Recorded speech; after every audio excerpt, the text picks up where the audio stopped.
Olá, meus irmãos, na paz do Senhor, tudo bem com você? Eu espero que você esteja bem sim. Eu sou o pastor Heraldo e nós estamos aqui para mais uma EBD em Foco.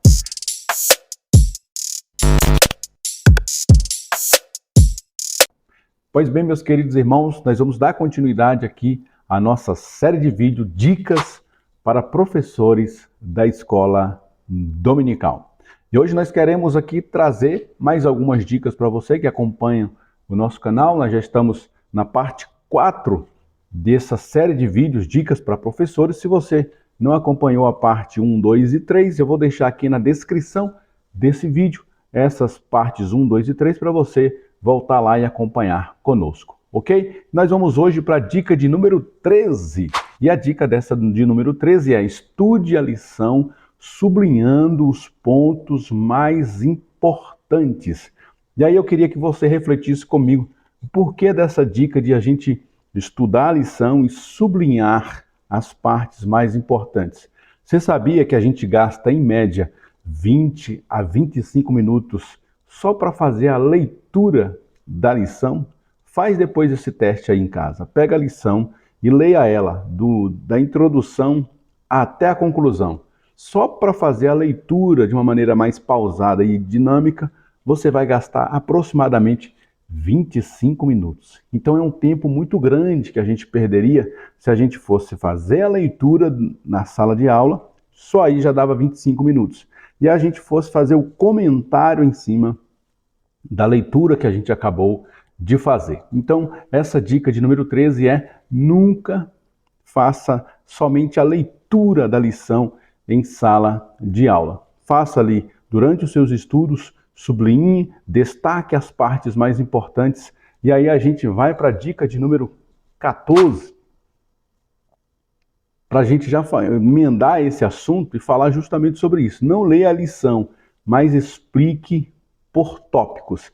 E aí eu trago uma dica aqui interessantíssima para você que trabalha com slide, mas se você também não trabalha com slide, dá também para trabalhar desta forma. Geralmente eu faço dessa maneira e me faz ganhar bastante tempo e faz com que eu fique focado só nas partes mais importantes aí da lição. E essa lição e essa dica que eu quero trazer para você, dica 14, não leia a lição, mas se explique por tópicos. Você deverá, para fazer isso, dominar o assunto todo. Mas muitas das vezes a gente não tem condição de dominar tudo aquilo que o professor colocou como conteúdo. E a gente não precisa fazer isso. Nós precisamos dominar o assunto principal de cada tópico. Eu vou trazer um exemplo para vocês, acompanhe comigo nesse slide. Eu coloquei um slide, eu só peguei a revista e coloquei exatamente como está na revista, coloquei nesse slide. É mais ou menos dessa forma que a gente vai para uma sala de aula se a gente não tiver feito aí sublinhado e colocado por tópicos.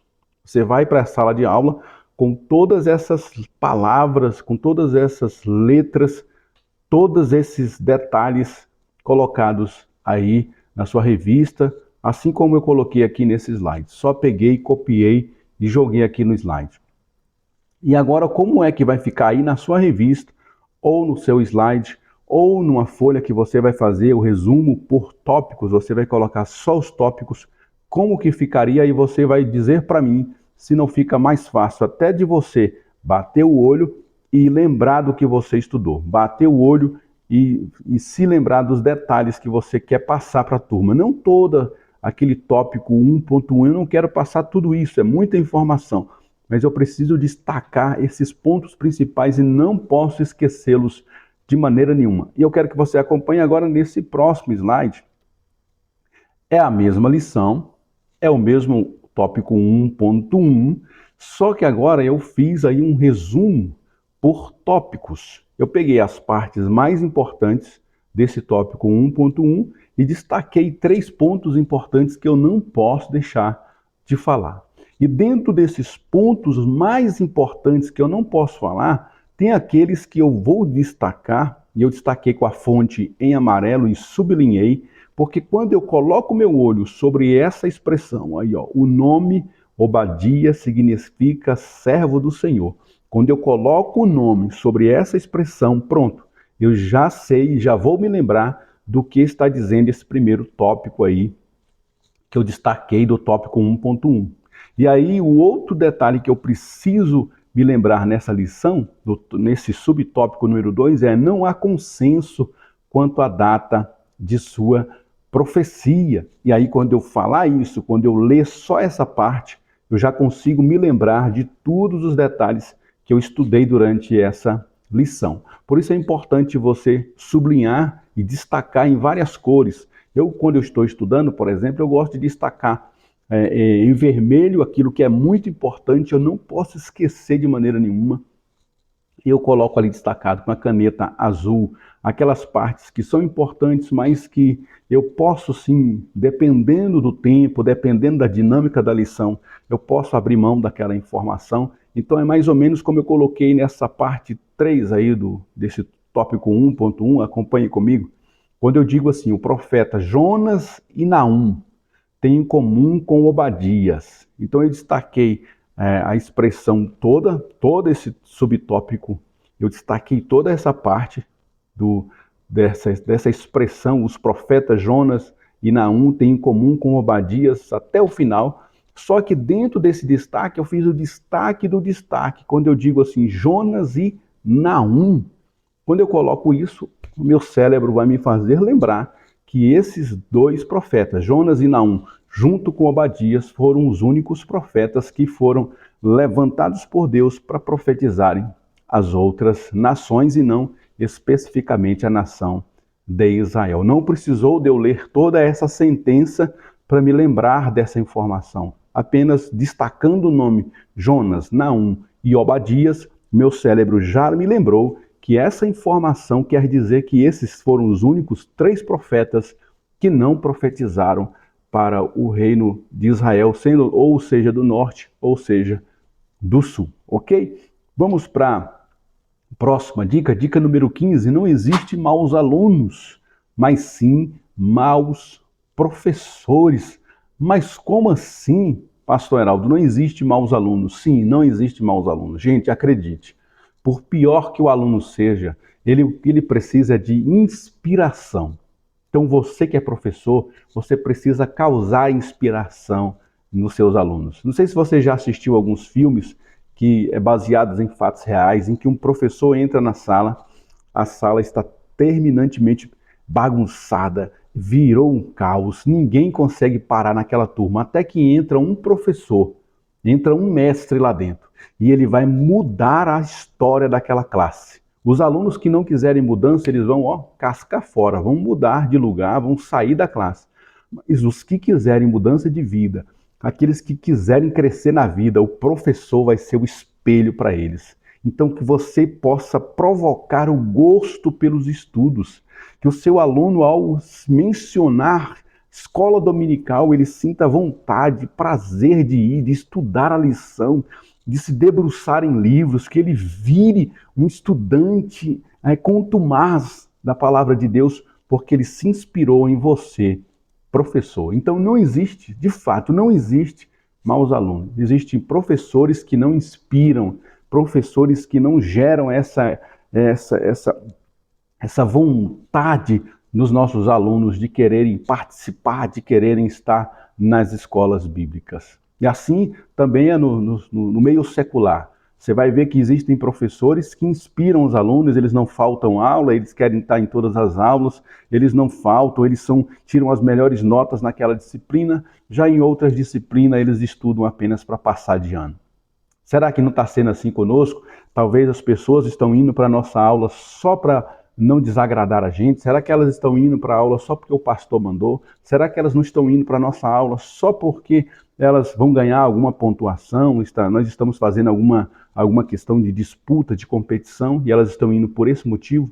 Se a gente tirasse todos esses motivos, será que essa pessoa, esse aluno, continuaria indo para nossas aulas?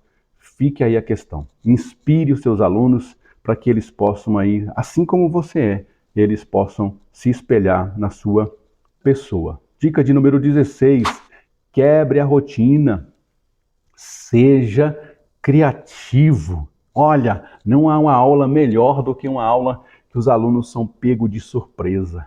Pegue os seus alunos de surpresa. A lição vai falar, por exemplo, sobre Davi e Golias. Gente, prepare uma peça, combine com outros alunos de outra classe, combine ali com adultos. Se você vai dar uma aula para jovens sobre Davi e Golias, prepare uma encenação, prepare uma peça. Se você vai preparar uma lição sobre algum profeta, quem sabe você vir vestido ali a caráter, pegue os alunos de surpresa. Há um colega meu que conta um testemunho muito interessante, que quando ele foi dar uma aula numa escola aqui de Brasília, numa instituição secular, ele foi vestido de cavaleiro, vestido a caráter, né? Com espada, com escudo, com lança. Ele foi vestido dessa forma. Então, por exemplo, ele uma vez foi dar uma aula sobre as questões sociais, né? As desigualdades sociais que existem, né? As discriminações que existem. E para essa aula ele foi vestido de mendigo, ficou ali na entrada da porta, vestido de mendigo, as pessoas passaram por ele, desprezaram ele, e quando ele então assim já estava combinado com os seguranças, quando ele entrou na sala de aula, os alunos levaram um susto, porque perceberam que aquele mendigo que estava lá fora era o professor deles. E eles passaram por ele, não deram bom dia, não falaram com ele, não cumprimentaram, praticamente faltaram pisar em cima daquele mendigo, mal sabendo eles que aquele mendigo era o professor deles. Imagina, gente, a aula desse professor, a expectativa que é gerada a cada aula. Porque todas as aulas ele vai para a sua sala pensando e imaginando como eu vou surpreender os meus alunos. Faça isso, sabe? Busque no YouTube. Nós temos muitos livros, nós temos muitos canais bons que dão dicas de dinâmicas, dicas para a gente melhorar a nossa aula. Então, faça isso. Pegue os seus alunos de surpresa, seja um professor que gere essa expectativa neles e com certeza a sua aula sempre vai ser mais e mais cheia para a glória de Deus. Vamos para a dica de número 17. Aprenda a aprender. Seja autodidata. Seja dedicado no que você faz, pois sempre há alguém que se espelha em nós. Então aprenda a aprender, não fique esperando aí o seu pastor fazer um seminário, não fique esperando alguém pagar uma bolsa de estudo para você. Estude, se dedique. Eu me lembro quando eu fui convidado para ser um vice-superintendente da igreja, eu não sabia nada sobre isso. Qual foi a primeira coisa que eu fiz? Fui à livraria, comprei um livro que falava o que é ser superintendente da escola. A gente precisa ser autodidata, a gente precisa aprender a correr atrás da informação. Você não pode ficar dependendo o tempo todo de alguém fazer um estudo, fazer um seminário e para que você possa aprender. Seja sempre autodidata, aprenda a aprender. Sabe por quê?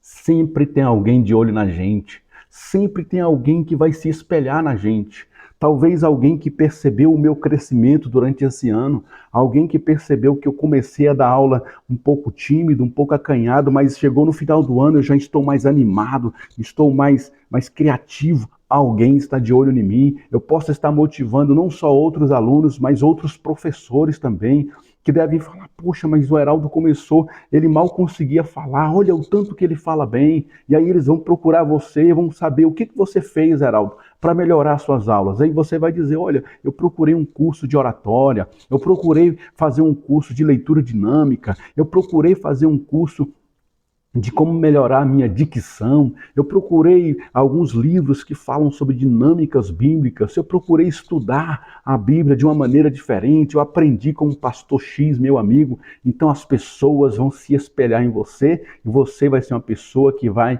levar mais e mais pessoas à excelência do ensino cristão. E a dica de número 18 dessa lição é: planeje sua aula com antecedência. Olhe para cá, queridos, pasmem vocês. Não sei se você é assim. Coloque aí nos comentários se você faz isso. Não tem problema, a gente está aqui para aprender mesmo. Mas deixa aí no comentário se você é um desses que faz isso. Mas eu conheço muitos professores, muitos deles, que preparem a lição, pasmem vocês, na véspera da sua aula.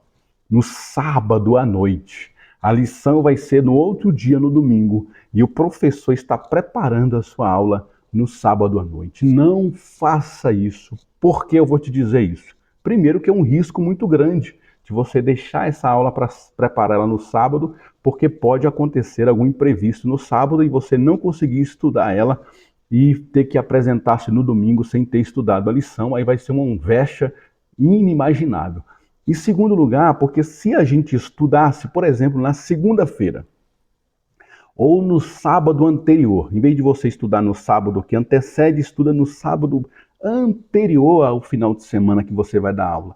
Você vai ter uma semana inteira para Deus ministrar no seu coração. A lição já está toda aqui dentro do seu coração, mas Deus vai te dar experiências, Deus vai te dar ilustrações, Deus vai enriquecer mais essa aula. Você já está com a aula no coração, agora Deus vai começar a ministrar aquilo que você já estudou, as vivências da semana, alguma questão que aconteceu durante a semana que você vai trazer para enriquecer essa semana, para enriquecer essa aula. Eu tenho certeza que Deus fará isso quando nós nos dedicarmos com antecedência para estudar essa lição. Então estude com antecedência, porque você vai ter uma semana para ir buscando mais subsídio, mais informações, acrescentando mais, melhorando um pouco a aula. E o sábado você pode usar como um resumo final, como um último detalhe, preparar as últimas ilustrações, quem sabe alguma coisa que você não achou legal, você vai desencaixar, vai preparar, porque o sábado você vai usar para alguns ajustes que vão precisar ser feitos na lição e não necessariamente estudar a lição na véspera, tá? Comenta aí se você é desses que faz o estudo da lição no sábado à noite, né? Eu sou aqui desse canal, EBD em Foco, e a gente percebe que a frequência de visualizações, elas de sexta à noite, sábado durante o dia, mas principalmente sábado à noite, até meia-noite, 1 da manhã, a quantidade de visualizações que chegam aqui no nosso canal é muito grande. Ou seja, a gente percebe então, só por esse detalhe, que muitos professores, infelizmente, estudam somente na véspera da sua aula. Não faça isso, nós estamos aqui para aprender uns com os outros, né? Eu fazia isso anteriormente, mas depois que eu peguei essa dica de um outro professor em um outro livro, eu parei de fazer isso e sempre estudo uma semana antes, que é para eu ter tempo de ficar degustando aquela mensagem para Deus me dar mais e mais subsídios. E assim a gente encerra essa aula. Eu quero deixar aqui, para você que é professor, é novo aqui no nosso canal, a gente sempre prepara slides para as lições dos jovens e para as lições dos adultos da revista Betel. Então, se você é professor das igrejas que adotam a revista Betel, professores adultos e professores dos jovens, manda um oi para mim, heraldeiras@gmail.com, que nós mandamos para você tanto a lição em PDF como os slides. Então toda semana a gente faz os slides, eu confecciono os slides, você me manda um oi e me peça, Pastor Heraldo, me manda o slide dos jovens, lição de número 6, lição de número 7, lição de número 10, que eu mando para você aí de volta. Eu faço questão de fazer isso. O nosso trabalho aqui é dar subsídio para você aí, professor, para você superintendente, para você líder que está aí nos assistindo. Deus te abençoe e não deixe de se inscrever nesse canal para que Deus continue trazendo mais e mais pessoas para cá, para nós aprendermos juntos aqui como melhorar a nossa escola bíblica. Até a próxima EBD em Foco, se Deus permitir. Deus abençoe.